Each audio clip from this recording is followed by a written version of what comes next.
ఆంధ్రప్రదేశ్ రాష్ట్ర ప్రజలందరికీ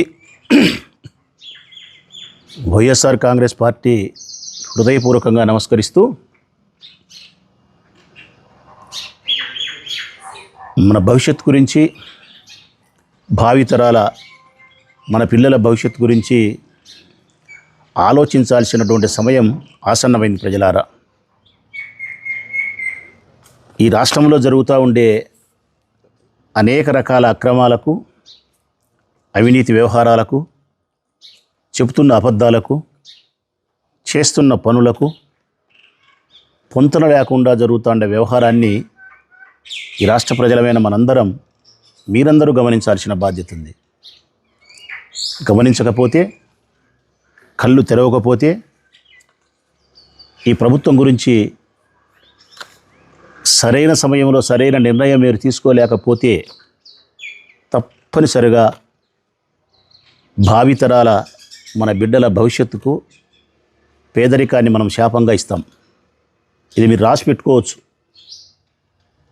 వైఎస్ఆర్ కాంగ్రెస్ పార్టీ చెప్తా ఉన్న ఈ మాటను మీరు రాసి పెట్టుకోండి. నేను గ్యారెంటీ చెప్తాను. భావితరాల మన పిల్లల యొక్క భవిష్యత్తుకు మనం ఇచ్చేది ఏంటంటే కనుక పేదరికాన్ని శాపంగా ఇస్తాం. కారణం, అంతటి అన్యాయాలు, అంతటి ఆర్థిక విధ్వంసము, అంతటి ఆర్థిక అవినీతి ఈ రాష్ట్రంలో జరుగుతూ ఉంది. చాలా విషయాలు చెప్పగలుగుతా, చాలా విషయాలు మీకు తెలుసు. కానీ ఈరోజు ప్రధానంగా రాజధాని నిర్మాణం గురించే మాట్లాడతా. ఎంత అవినీతి జరుగుతూ ఉంది, దీనివల్ల మనకు ఎంత నష్టం జరుగుతుందనేది ఒక్కసారి మిమ్మల్ని ఆలోచించమని చెప్పి వినయపూర్వకంగా మీకు విజ్ఞప్తి చేస్తూ ఉన్నా. దేవతల రాజధాని, ఈ రాష్ట్ర ముఖ్యమంత్రి నారా చంద్రబాబు నాయుడు గారు గౌరవనీయులు వారు మాట్లాడిన మాటలు 2014 అప్పటి నుంచి ఇప్పటి వరకు ఒకే స్లోగనే, దేవతల రాజధాని నిర్మాణం చేస్తా మీకోసం ప్రజలారా. అది ఎట్లుంటుందంటే, ఏ సింగపూరో, ఏ దుబాయో, ఏ అమెరికానో ఈ దేశాలతో కూడా కాదని చెప్పేది. దేవతలకు రాజైన ఆ దేవేంద్రుడు పరిపాలించినటువంటి స్వర్గం అమరావతి ఎంత సుందరంగా, అందంగా, గొప్పగా, సౌకర్యకరంగా, ప్రశాంతంగా ఉంటుందో అట్టి దేవతల రాజధానిని మీకోసం నిర్మిస్తానా నేను అని చెప్పి 14లో మొదలుపెట్టినాడు.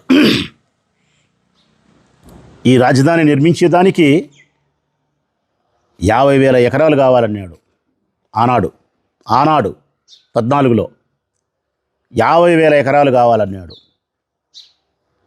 ప్రపంచమంతా చెప్పింది, దేశం కాదు, 50,000 ఎకరాలు రాజధాని నిర్మాణానికి అవసరం లేదయ్యా, అంత అవసరం లేదు, 100 ఎకరాలలో నిర్మించవచ్చు అని చెప్పినారు. వినలే ఆయన. లేదు, నేను నిర్మించే దేవతల రాజధాని మీకోసం, ప్రజల కోసం అట్లా ఇట్లా ఉండదు, 50,000 ఎకరాలు కావాలని చెప్పి 3 పంటలు పండే, బంగారాన్ని పండించే పంటలను భూములను 3 పంటలు సంవత్సరానికి బంగారు పండుతుంది. అట్లాంటి బంగారు పండించే రైతుల దగ్గర నుంచి దుర్మార్గంగా 50,000 ఎకరాలను రాజధాని నిర్మాణం కోసం తీసుకునే ఈ పెద్ద మనిషి 14లో, ప్రజెంట్ 26 సంవత్సరం, 12 సంవత్సరాలు గడిచింది. రాజధాని నిర్మాణం ఏమైనా పూర్తి అయిందే? రాజధాని నిర్మాణం పూర్తి కాకపోయినా పర్వాలే, అందుకు సంబంధించిన ఆనవాళ్ళు ఏమైనా కనిపిస్తానాయా అని అడుగుతున్నా నేను. ఆనవాళ్ళు, ఇది మా రాజధాని అని చెప్పడానికి కావాల్సిన ఆనవాళ్ళు ఏమైనా కనిపిస్తానాయా అని అడుగుతున్నా నేను. ఆనవాళ్ళు కూడా లేవు. 12 సంవత్సరాల తర్వాత మన రాజధాని చూస్తే ఏముందంటే, వర్షం పెద్దగా పడితే ఎగువ నుంచి వచ్చే నీళ్లు నిలబడితే నీళ్లను తోడుకుండే కార్యక్రమం కనిపిస్తుంది. కోట్ల రూపాయలు ఖర్చు పెట్టి మోటార్లు పెట్టి నీళ్లను తోడుకుంటున్నాం. ఇంకా ఏం కనిపిస్తుందంటే, కంప చెట్లు కొట్టేసుకుంటున్నాం. ఇప్పటికీ ఇది సాలదని చెప్పి మన ముఖ్యమంత్రి గారు మళ్ళీ ఇప్పుడు 2 సంవత్సరాల కిందట ముఖ్యమంత్రి అయిన తర్వాత, లేదు 50,000 ఎకరాలలో రాజధాని నిర్మాణం సరిపోదు, 1,00,000 ఎకరాలలో మీకోసం దేవతల రాజధాని నిర్మించబోతానా అని చెప్పినాడు. ముక్కును వేలేసుకున్నాం మనందరం. లక్ష ఎకరాలలో ఏం కడతారు? ఎట్లుంటుంది ఆ రాజధాని? ఇది ఆచరణకు సాధ్యమేనా అని చెప్పి మేధావుల దగ్గర నుంచి మాలాంటి మిడిమిడి జ్ఞానం కలిగిన వాళ్ళ వరకు, పెద్దగా మేము చదువుకోలే, మాకేం తెలియదు, మాలాంటి వాళ్ళ వరకు ఇది ఎంతటి సోద్యం అబ్బా 1,00,000 ఎకరాలంటే అనుకున్నాం. మళ్ళీ ఇప్పుడు 50,000 ఎకరాలు కావాలని చెప్పి మళ్ళీ రైతుల దగ్గర దుర్మార్గపు చర్యలకు శ్రీకారం చుట్టినాడు. సంవత్సరానికి 3 పంటలు పండే బంగారం సైతం పండించగలిగినటువంటి బంగారం లాంటి భూములను రైతుల దగ్గర నుంచి మళ్ళీ 50,000 ఎకరాలు తీసుకునే ప్రయత్నం చేస్తున్నాడు. నోటిఫికేషన్ ఇచ్చినారు 50,000 ఎకరాలకు. అంతా వెరసి 1,00,000 కోట్లు ప్రజలారా.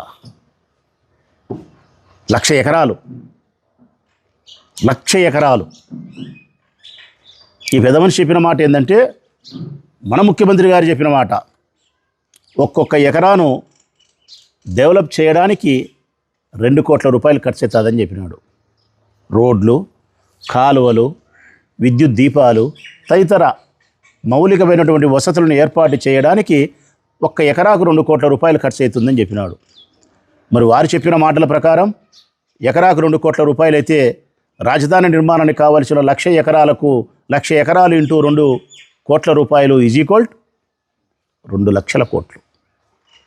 అంటే మన రాజధాని, మన ముఖ్యమంత్రి గారు మన కోసము 1,00,000 ఎకరాలలో 2,00,000 కోట్ల రూపాయలతో ఈ ప్రపంచంలో లేని అద్భుతమైన రాజధానిని, ఆ దేవేంద్రుడు సైతం, ఆ మహేంద్రుడు సైతం అసూయపడగలిగినంత గొప్ప రాజధానిని మన కోసం నిర్మిస్తున్నాడు ప్రజలారా. నారా చంద్రబాబు నాయుడు గారు 2,00,000 కోట్లతో. మరి 14లో మొదలుపెట్టినాడు, ఇప్పుడు 12 సంవత్సరాలు అయింది. మధ్యలో 5 సంవత్సరాలు మేము వచ్చినాం. మేము దుర్మార్గులం, దుష్టులం, రాజధాని లేకుండా చేసిన వాళ్ళం. మా 5 సంవత్సరాలు తీసేస్తే నీకు 7 సంవత్సరాలు దక్కింది. ఇప్పటికి 14 నుంచి 19 వరకు 5 సంవత్సరాలు, ఇప్పుడు 24 నుంచి 26 వరకు 2 సంవత్సరాలు, 7 సంవత్సరాలు అయింది మీరు పరిపాలన చేయబట్టి. రాజధాని నిర్మించాలనే సంకల్పం, మీరు ప్రయత్నానికి సిద్ధపడి సంకల్పం తీసుకొని 7 సంవత్సరాలు అయింది. మరి ఈ 7 సంవత్సరాల కాలంలో 2,00,000 కోట్ల రూపాయలు ఖర్చు పెట్టాల్సిన రాజధానికి మీరు ఎంత ఖర్చు పెట్టినారు అనే విషయం ప్రజలకు చెప్పాల్సి వస్తే 8,000 కోట్లు ఖర్చు పెట్టినాడు ప్రజలారా. 8,000 కోట్లు ఖర్చు పెట్టినాడు. 7 సంవత్సరాల వ్యవధికి 2,00,000 కోట్ల రూపాయలు అంచనా, ఆయన అంచనా 8,000 కోట్లు ఖర్చు పెట్టినాడు. 2,00,000 కోట్ల రూపాయలు ఖర్చు పెట్టాల్సిన ఒక ఇంటికి, ఒక ప్రాజెక్టుకు, ఏదైనా ఒక దానికోసం 8,000 కోట్లు ఖర్చు పెట్టినామంటే అది ఏ శాతం పూర్తయింది, ఎంత శాతం పూర్తయింది? సంవత్సరానికి 1,000 కోట్లు పెట్టినాడు ఆయన. సంవత్సరానికి 1,000 కోట్లు. సంవత్సరానికి 1,000 కోట్ల రూపాయల చొప్పున ఈ 7 సంవత్సరాలకు 8,000 కోట్ల రూపాయలు ఆయన ఖర్చు చేస్తే, ఆయన చెప్పిన 2,00,000 కోట్ల రూపాయలు ఖర్చు చేయడానికి, రాజధాని నిర్మాణం పూర్తి కావడానికి సంవత్సరానికి 1,000 కోట్ల చొప్పున 2,00,000 కోట్లు కావాలంటే 200 సంవత్సరాలు పడుతుంది ప్రజలారా. 200 సంవత్సరాలు పడుతుంది. దేవతల రాజధాని మనం చూడాలంటే 200 సంవత్సరాలు పడుతుంది నారా చంద్రబాబు నాయుడు గారు నిర్మించడానికి. మరి ఎట్లా ఇది, ఏ విధంగా సాధ్యమవుతుంది అని మీరు అనుకుంటున్నారు కదా? సాధ్యమవుతుంది. సాధ్యం కాని విషయాన్ని కూడా సాధ్యం చేయగలిగిన అమోఘమైనటువంటి నాలెడ్జ్ కలిగిన విజనరీనే మన ముఖ్యమంత్రి గారు. అసలు మీరు వంట చేసుకునేదానికి పొయ్యి మీద కట్టెలతో వంట చేసుకోకుండా గ్యాస్తో వంట చేసుకోవాలని గ్యాస్ సిలిండర్లను కనిపెట్టిన వాడే మన ముఖ్యమంత్రి నారా చంద్రబాబు నాయుడు గారు. ఆయన చెప్తారు కదా, నేను గ్యాస్ కూడా మీకోసమే కనిపెట్టే, నేనే కనిపెట్టిందని. విజనరీ. 200 సంవత్సరాలు పడుతుంది మన రాజధాని. ఏ విధంగా?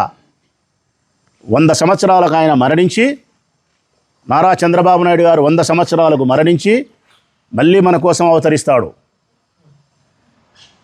కేవలం మీకోసమే అవతరిస్తాడు. ఈ రాష్ట్ర ప్రజలను ఉద్ధరించడం కోసం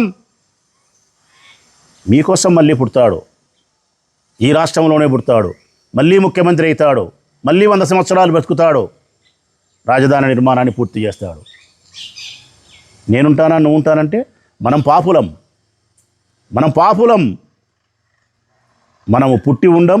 ఒకవేళ పుట్టినా కానీ కుక్కల, నక్కల, పిల్లిల, పందిల, పశువులాగా పుట్టింటాం మనం పాపులం కాబట్టి. ఆయన పుణ్యాత్ముడు, దేవదేవుడైన వెంకటేశ్వర స్వామికి ఎంతో సేవ చేసినవాడు,